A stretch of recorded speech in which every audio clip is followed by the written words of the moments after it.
Hello, everyone. Thanks for joining us. We're here today with Todd Korpi, author of a new book titled AI Goes to Church, Pastoral Wisdom for Artificial Intelligence.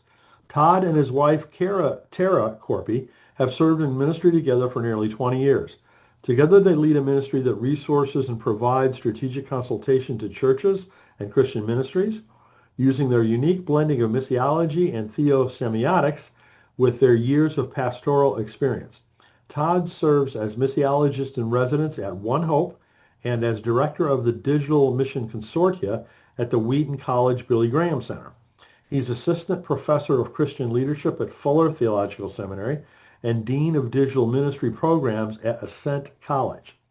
With Tara, Todd co-hosts the Mutually Matters podcast in partnership with the Christians for Biblical Equality. His work has been featured in publications such as Outreach Magazine and churchleaders.com, and he has contributed to numerous white papers and book projects. In addition to his new book, Todd is the author of two other books, Your Daughters Shall Prophesy and The Life-Giving Spirit. He's passionate about empowering the local church to live as mobilized missionaries where they work and live. Todd and his family live in the Chicago area, and you can learn more at toddkorpi.com. That's TODDKORPI.com. So Todd, thanks so much for joining us, and congratulations on all your work. Thanks, Brian. Thanks for having me on. Pleasure to be here. Good to have you here. So what else would you like people to know about you than I read off there? Well, I think probably the most important thing that wasn't listed there is that I am both a father of three. My wife and I have three daughters, and which this is our first year with one in high school. So pray for me as we're learning. That's a steep learning curve. But then I'm also a massive Detroit Lions fan. So Ah, one of those pushing for another a Super Bowl hopeful run this year. okay.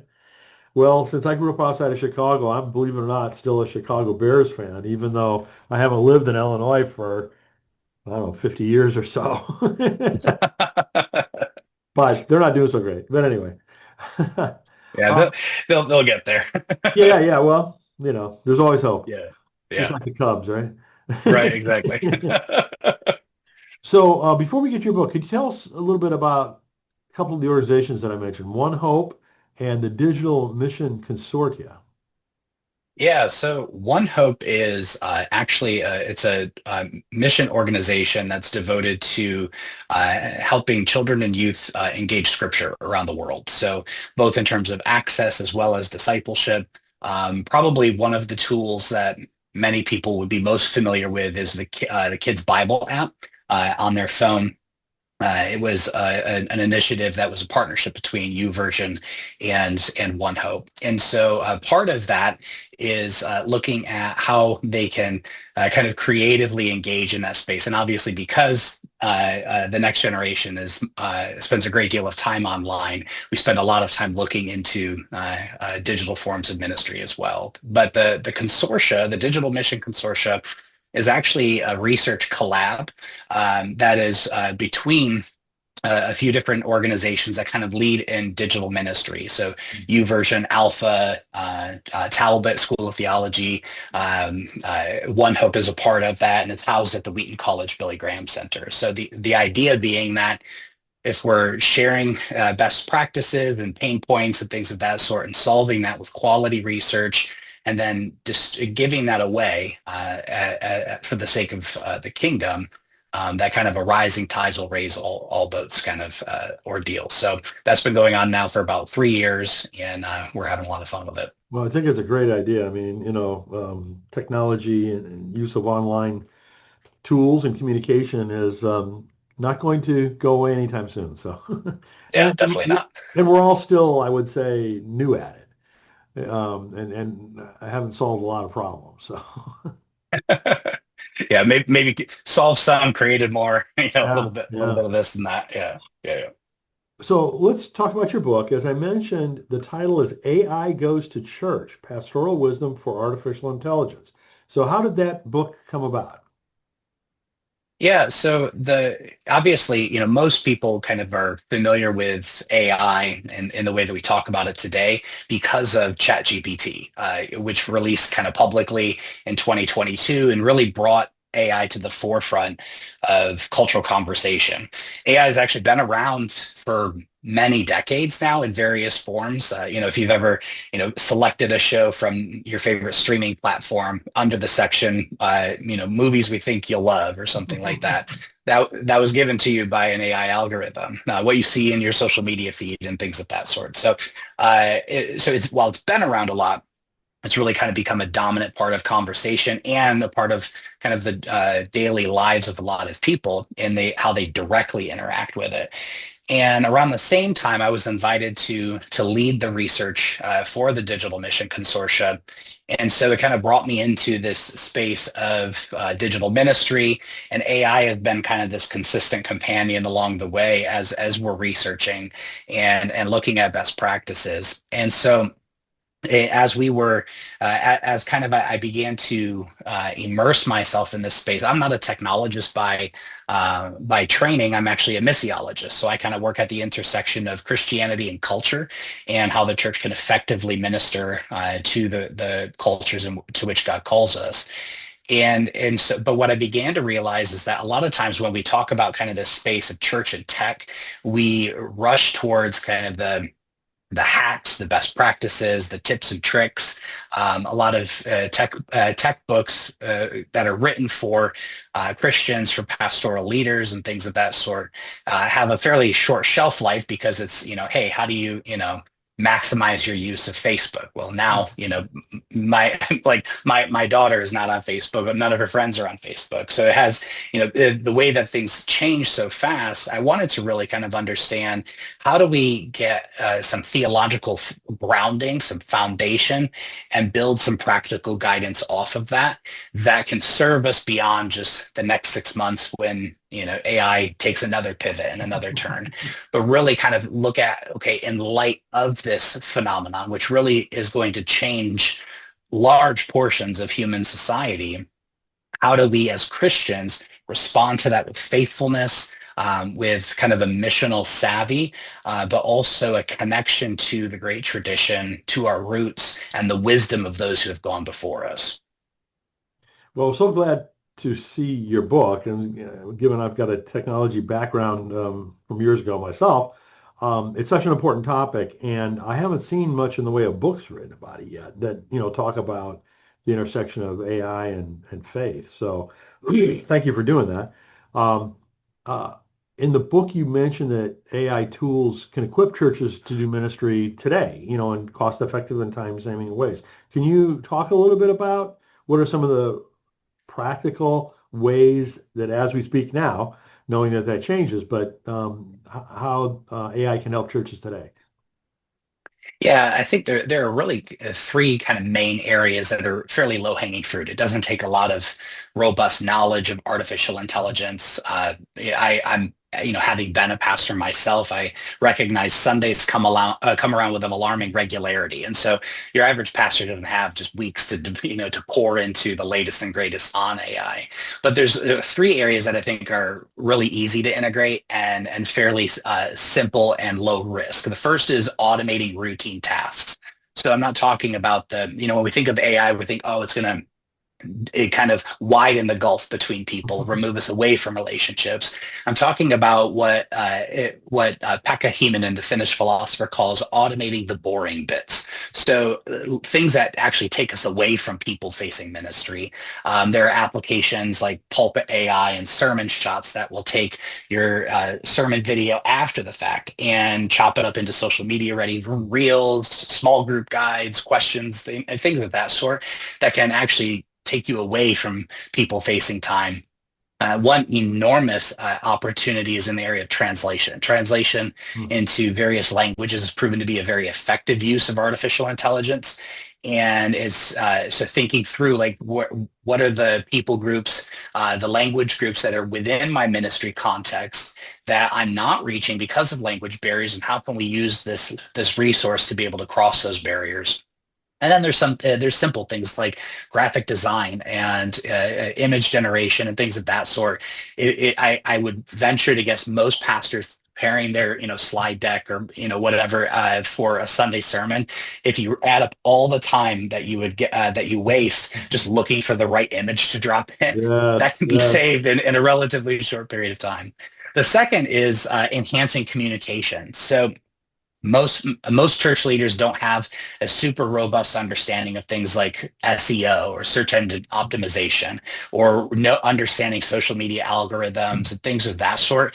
And AI can actually not only explain that to you, but actually kind of optimize some of that. So the language you put on your website or your blog, you can drop it into that and they'll make recommendations to optimize your SEO so people can find that language better.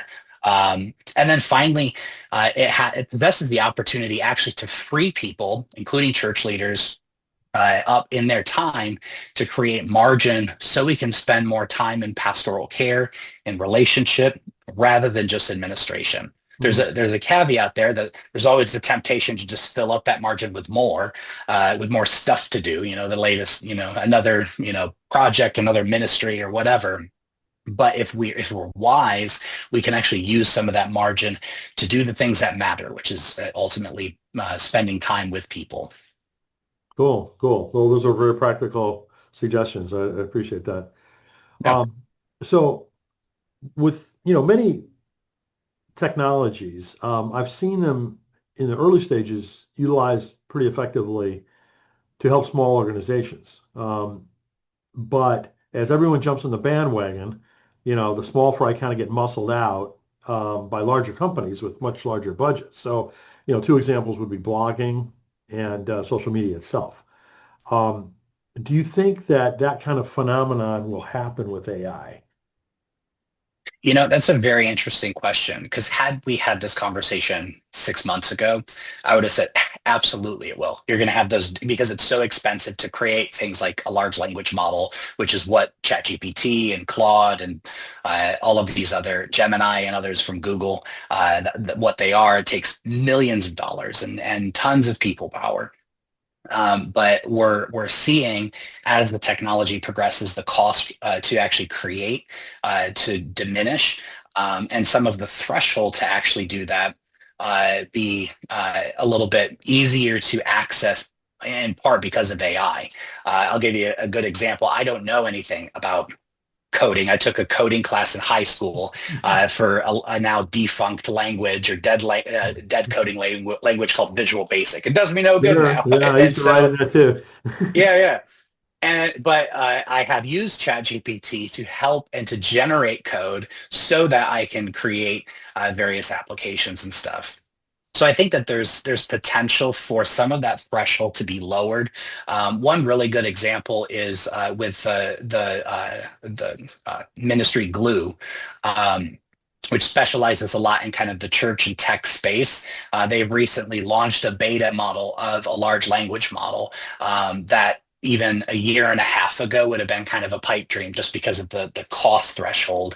And so they're looking at what does it mean to develop kind of a kingdom minded large language model that is transparent about the sources that it uses, and that is kind of trained on kind of faithful language that represents kind of the diversity of God's kingdom. And so I say all that to say I think that it actually presents some opportunity in the way social media kind of democratized expression online. That had years ago that was often mediated through the webmaster and things of that sort. Now it's just as easy as pulling out your phone and spouting your opinion, for better or for worse. And I think in some way AI is going to do that for smaller organizations, for ministries, to be able to do things because of the access to create that AI gives that once was only possible for large organizations, churches, and things of that sort. hmm Well, I mean, with social media, the good news was that, as you said, it democratized, and allowed everyone a voice. The bad news is that everyone in the world and every company in the world is doing the same thing, right? So Absolutely. between that and the algorithms that skew things in particular ways, um, it really isn't any better effectively to let your voice be heard other than a very small number of folks. And in order for that voice to be heard, you have to spend a ton of money. Yep. So, that's why And I was saying the big guys really have monopolized it. yeah, and I think that there's a lot of potential on that, especially because of how fast the industry is moving and the wheels of government regulation run painfully slow. The EU's been a little bit more aggressive than here in North America in terms of trying to find regulations, but there's even loopholes that I talk about in the book where AI companies are using like the battlefield in Ukraine to kind of circumvent those in the name of trying to help out, but actually creating things that could be used for nefarious purposes elsewhere. Yeah. And so I think, yeah, there's very, very much potential for that. You think about like kind of I'm a one of the originals on Facebook. I got Facebook in 2005 when it was still you had to have an approved.edu email address and stuff. And that then it very much kind of had this ethos of, it's always free. You post, people see what you post, and that's just about the end of it. And we've seen it kind of slowly merge to what you're or evolve to what you're saying of a little bit more pay to play. I can boost what I'm saying to essentially bribe the algorithm to let people see what I'm Yeah. saying and stuff. Yeah. And I think that there's definitely opportunity for that as well. That to where I think that long term we're going to see both in terms of organizations creating for AI applications and just the everyday user, your ability to understand artificial intelligence to kind of keep up on some of the trends and emerging kind of innovations is going to set me up. I'm thinking in terms of like, I grew up in Flint, Michigan, and so birthplace of General Motors. And during my lifetime, I witnessed this tremendous deindustrialization trend. So a lot of my dad's generation who had gone right from high school to the assembly line were at 50 or 55 looking for a full-time job and trying to figure out how to pivot their career because of layoffs and whatnot. And I think that for my generation, AI is one of those crucial things to keep up on. As I turn 40 next year, and I'm slowly starting to get set in my ways on things. I have to remain savvy in order to remain competitive in the workforce. Yeah, well, I won't argue that for a minute. It's accelerating. Yeah. So in the book, you mentioned three different categories that IBM uses to classify different levels of AI, which I thought was very helpful. Can you describe that for us? Yeah, so IBM uses the term narrow AI to describe kind of AI today. And that's everything essentially from its inception to now. So when we think about a narrow AI, we're talking about something that can define or execute a very defined task, whether it's a chatbot, a translation service, a recommendation engine like Google, ChatGPT, or whatever. But it's pretty much, you give it its parameters, it executes within those parameters. The next phase is actually something that doesn't exist yet. So this is very hypothetical, but it's often, or IBM calls it general AI or AGI. And that's where artificial intelligence would theoretically learn like a human would learn. So it would be able to transfer knowledge across domains. And a good example I would give of this would be what we see in Star Trek: The Next Generation in Lieutenant Commander Data, who I reference in the book, where he's constantly on this quest to expand his humanity, so to speak. And so you see him learning to, take care of his cat and, play cards and all of this kind of stuff. A general AI theory would be that, your AI, maid that is, designated to do the dishes and do the laundry would also be able to pick up in its spare time, quote unquote, and learn the violin or, to understand campaign finance reform or things of that sort. And then the third phase, which is kind of far out there, kind of theoretical in nature, is often what's called super AI. And if folks listening have ever heard of terms like a singularity event, this is kind of what we're talking about, where super AI is this theoretical future where AI would actually surpass human capability entirely. So it would be not only sentient, it would be aware of its own capabilities, but would also surpass those computing capabilities of the human brain and whatnot. So yeah, that's kind of the three kind of basic categories. Yeah, yeah. That's the third one's the scary one, right? I mean, Yeah, no. there's still a lot of innovation that has to be done before the robots carry us away and stuff. So Yeah, yeah, no question. But at the rate of change that we've seen, it can't be ignored. Not that it's clear what we do about it at this point, but yeah, yeah, absolutely. so here's a profound and what I believe to be true statement from your book. For Christians, the answer lies not within the technology itself, but as with so many things, our motivation and stewardship of it. So another way that I've thought about that in the past is just like any tool can be used for good or bad.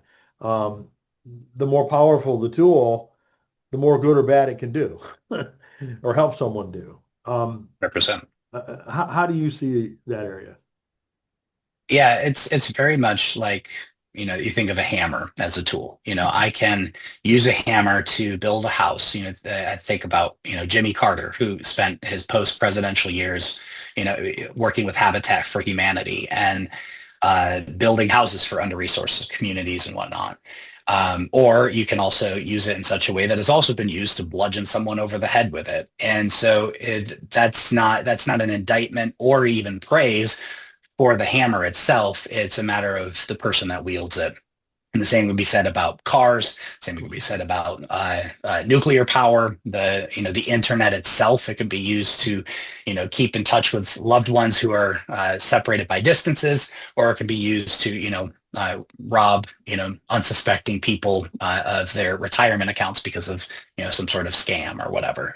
And so technology is never, it's neutral in the sense that it in and of itself is simply a medium of communication and exchange, but it's always shaped for better or for worse by human motivation and stewardship. So in that way, it kind of amplifies our own intentions and reveals them either toward human flourishing or toward harm. And I think this is one of the crucial aspects of artificial intelligence that we need to really consider, because we didn't consider it too much in the kind of the last big technological iteration, which is often called Web 2.0. That's the advent of social media, mobile technology, and things of that sort. We didn't think to ask what does it mean for our understanding of friendship when I can easily unfriend one of the 3,000 people I'm connected to on social media. We didn't stop to think about what that actually does to us. What does it look, or what does it mean for our own understanding and self-worth when all I see on Instagram are these well filtered, well curated photos that people present of their life. And here I am, in my bathrobe, haven't brushed my teeth yet, kind of situation. That comparison game has a corrosive effect that we're just now kind of starting to wake up to. And so we need to understand artificial intelligence poses that same kind of it poses opportunity to contribute to human flourishing. It also poses the opportunity to exploit humanity, to exploit creation. And so for Christians, really the central question is not what AI can do, how can this make my life more effective or productive or whatever, but instead, how are we stewarding artificial intelligence in a way that honors the dignity of God's creation, that honors the image of God within His human creation, and that it carries us forward in participating in His reconciliatory mission in the world. So I think that kind of it reframes it from just this: how do I kind of life hack myself with these different AI applications, toward how do I see this as part of a bigger picture of my calling to be here on this earth for the sake of God's kingdom? So that kind of leads us right into the whole regulatory question, right? I mean, because Yeah. if it can be used for ill, what do we do about that, right? And how do we prevent that from happening as much as we can? What are your thoughts on the regulatory environment for AI? Yeah, I think that there's definitely some hopeful changes over the last several years. or really over the last year in particular.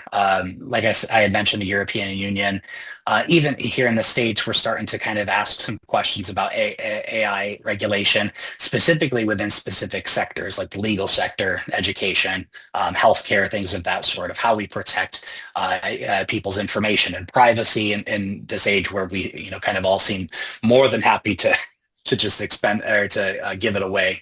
And so there's also this dynamic of when it comes to regulation, we need a better. I think one of the things that is both a blessing and a curse is kind of the competition. We're kind of in this AI race between several leading nations. In the same way in the mid 20th century we were in the space race, trying to get to between us and the USSR, trying to get to the moon. China and the US in particular are kind of at this like back and forth. Who's going to kind of lead the way? I think we need ethicists, we need theologians, we need philosophers, we need anthropologists and sociologists a part of that conversation, not simply technologists. We need technologists too, but we need to kind of have a robust kind of framework of looking at artificial intelligence from a multidisciplinary perspective, rather than just how do we, make sure that we're protecting data. We also need to think about how do we protect human dignity? How do we, prevent things like, the perpetuation of gender and racial stereotypes through responses from large language models and things of that sort. So I think we're moving in that direction. People, there's a lot of not only private sector but government entities that are thinking well about it. But we definitely have a way to go. I mean, who do you think ought to be convening this? I mean, globally. I mean, is it the government should take the lead, or I can't imagine it being the tech companies. No, no, definitely not. I think that I think it needs to be multi-pronged. I think government does have a place. I do think that there is space for, and there is, we can often kind of write off, the technology industry as, being kind of money or power hungry because of, the figures that always make the news. But there are people who are a part of that space that are that have a concern for human dignity, that have a concern for kind of old school. Think about like hacker culture in the 90s, which was much more concerned about, open source sharing and free exchange and things of that sort, kind of retaining some of those values.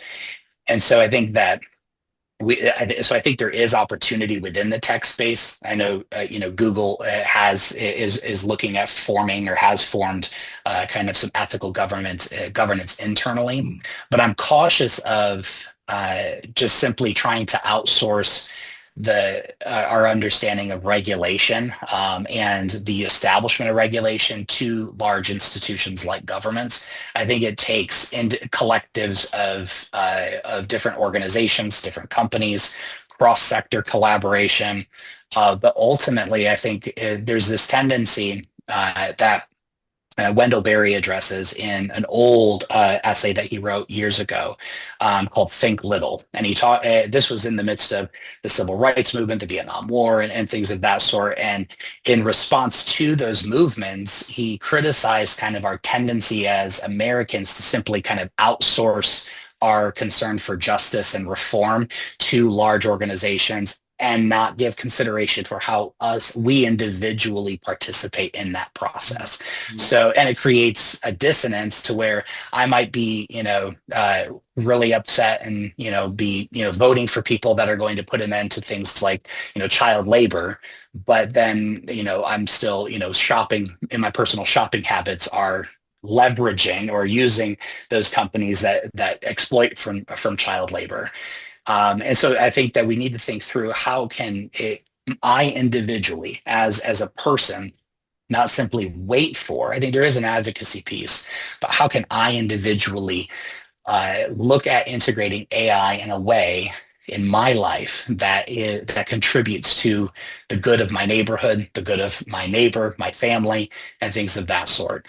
And so I think there is kind of a self-regulatory component in that whole process that we need to consider as well. Yeah, that's not the one I'm most worried about, quite frankly, but I don't dismiss what you're saying. What is it that you're most worried about? Well, the big guys, the big bad guys. Yeah, It's preventing the big bad guys from doing bad things. That's what yeah, matters at the end.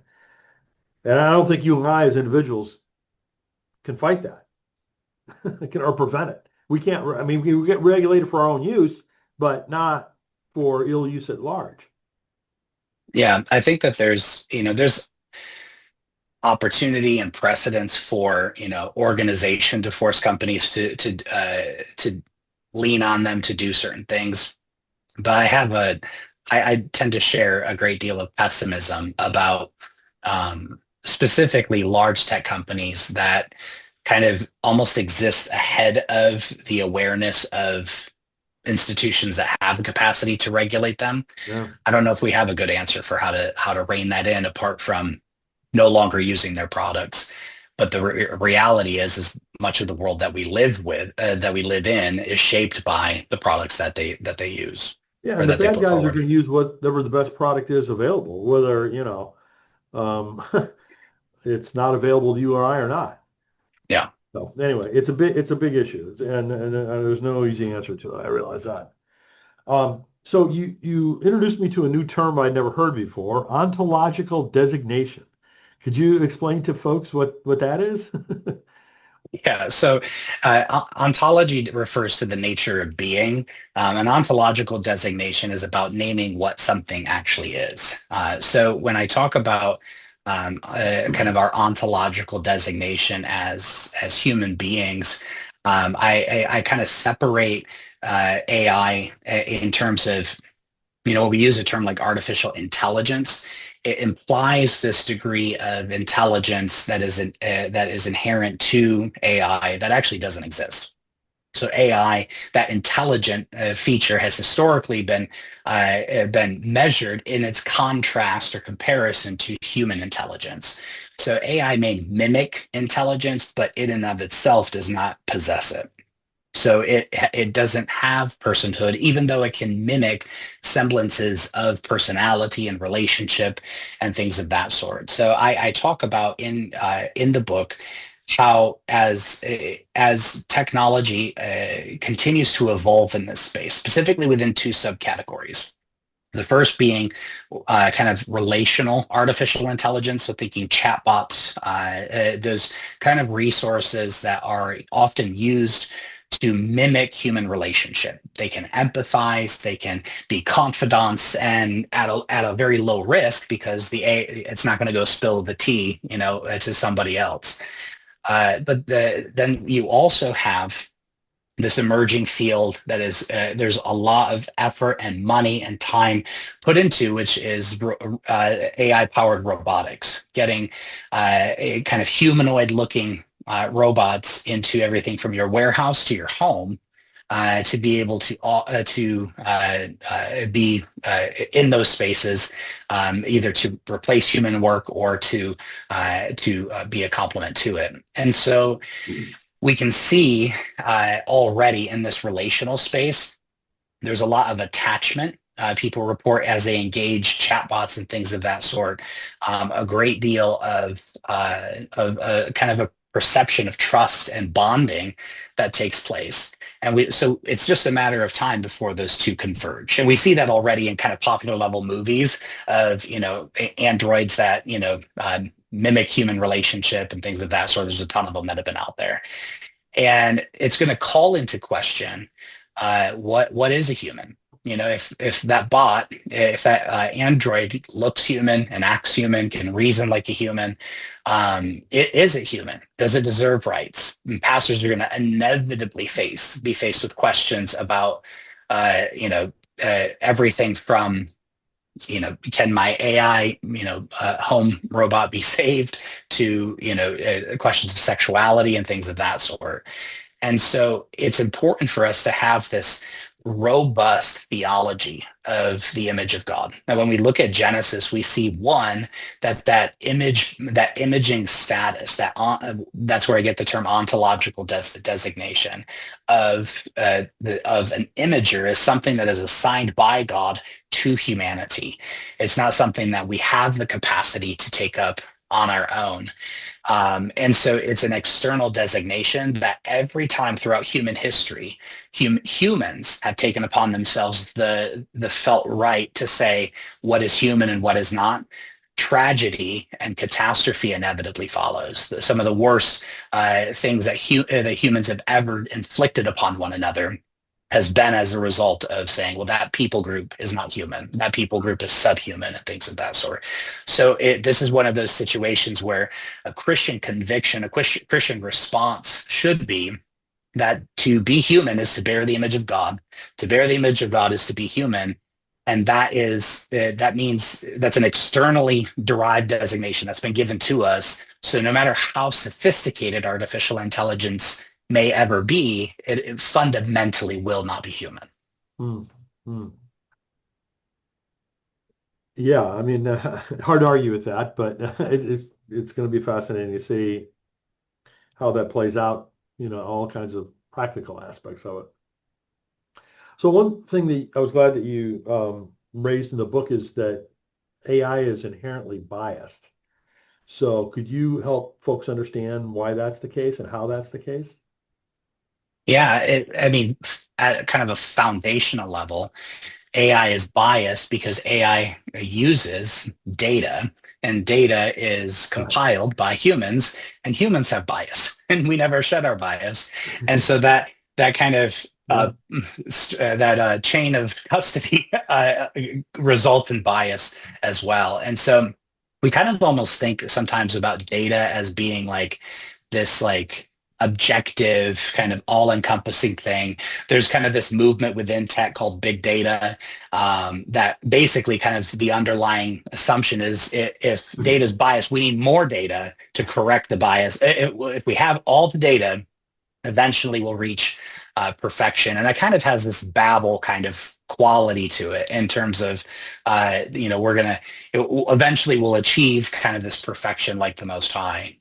But fundamentally, AI is trained on data that is rife with bias. And so some of that some of that results in, and you see, there's tons of examples in news articles and whatnot of biases and things like recidivism rates disproportionately affecting negatively Black Americans, or in hiring practices. I cite an example in the book of hiring practices within the field of engineering.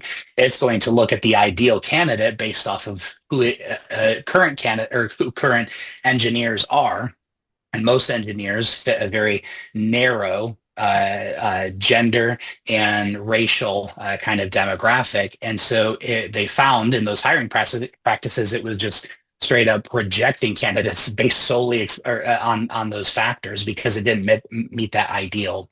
In a lot of the image generation resources that are out there, it can perpetuate gender stereotypes and racial stereotypes and things of that sort. And so, and then there's kind of at a more foundational level, all of the data, if we think of kind of data as like kind of water pipes coming into kind of a central location, a central reservoir, the more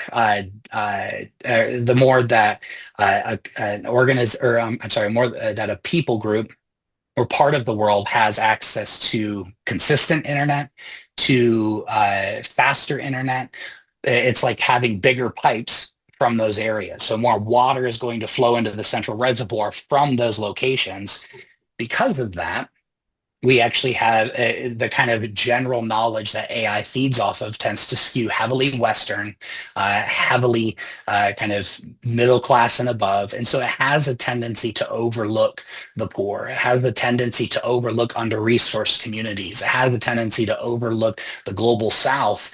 And for Christians, especially looking at the future of Christianity, which is going to be in a very short period of time seated primarily in the sub-Saharan Africa, it has the potential to create a tremendous dissonance between what's actually happening. Christianity is growing gangbusters in the global South, and what we're getting from artificial intelligence and other forms of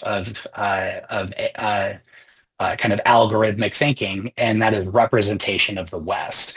And so we need to think through, how do we account for that? How do we kind of balance that? How do we engage it ethically and kind of contend for more ethical practices and how in order to produce content, in order to produce resources and perspectives that represent the fullness of our global community. Well, as I said before, I think your book is very helpful. I mean, and you're raising a ton of, issues that need to be raised and need to be dealt with. What would you say is the one thing you'd like readers to take away from your book? Yeah, I think probably the biggest thing is to understand that AI is already shaping the church, already shaping your congregation. For church leaders, it's already shaping your life, even if you've never logged on to ChatGPT. It is shaping the world around you, often unnoticed. So the task before us is not to decide if I'm going to use AI in my church. It's a matter of, how am I going to engage faithfully in this conversation? How am I going to contend for faithfulness, for human flourishing and dignity, and as it pertains to this technology? And how am I going to disciple the people that God has brought into my sphere? And that can be a pastor who's in charge of leading his or her church. That can be me as a parent and looking at raising up my family, whatever that looks like. How do we as people groups contend for a robust theology and understanding of how to engage faithfully in artificial intelligence? And I think, secondly, and related to that, is that we need to adopt a posture that is neither overly eager. I definitely don't take that posture in the book of just, let's gobble up all the AI applications that we can. But nor do I think that we need to adopt kind of a Luddite posture of, kind of uncritical rejection either, but instead kind of this cautious optimism that recognizes that there's tremendous missional potential to reach people with the gospel, to tend to communities, to raise up people out of unjust situations and their standard of living. But it also has a lot of potential to have unseen consequences if we don't ask the question, when integrating AI into our lives in a new way, of not simply just asking, well, what is this? How does this stand to benefit me? But asking the question of, what do I stand to lose? That is actually important, that I'm not thinking about. And the example that I use in the book is, again, another Wendell Berry essay from, I think it was 1986, year I was born, and it was entitled "Why I Won't Buy a Computer," and so I was reading it, and within it he talks about how a part of kind of his workflow when he would write his poetry or books would be, he would sit down and have conversations with his wife, and she would look over the paper manuscript, ask him questions, mark up edits, and over the years it became this really harmonious kind of intimacy building exercise between the two of them. And fundamentally, it basically came down to, I'm not going to buy a computer because I don't want to give up this. Hmm. And so I think that's a beautiful way to illustrate, like, sometimes when we adopt something or integrate something, we can lose precious parts of what makes us human, that I think we need to kind of account for. So. Hmm. So I know you're in the midst of, just launching a new book, but where do you go from here? Are there other books, other projects that you'd like to tell us about? Yeah, so kind of a few in the beginning stages right now, but one, I'm working on kind of a textbook for one of the program that I'm developing or have developed at Ascent College, kind of an introduction to digital ministry. But then I'm also, related to this book, the chapter on theology of work. I'm planning to spin off into a book in and of its own, kind of in the age of technology, of hustle and bustle, and exploitation and things of that sort. How do we construct and kind of live into a theology of work that is more about meaning making than it is about productivity and kind of being on the hamster wheel? So yeah, that's what Cool. I'm working on right now. Good for you. Well, keep us posted. So again, the name of the book is AI Goes to Church, Pastoral Wisdom for Artificial Intelligence. Todd, thanks so much for doing this and for joining us today. Please check out Todd's website, toddkorpi.com. Thanks, Brian. Thank you.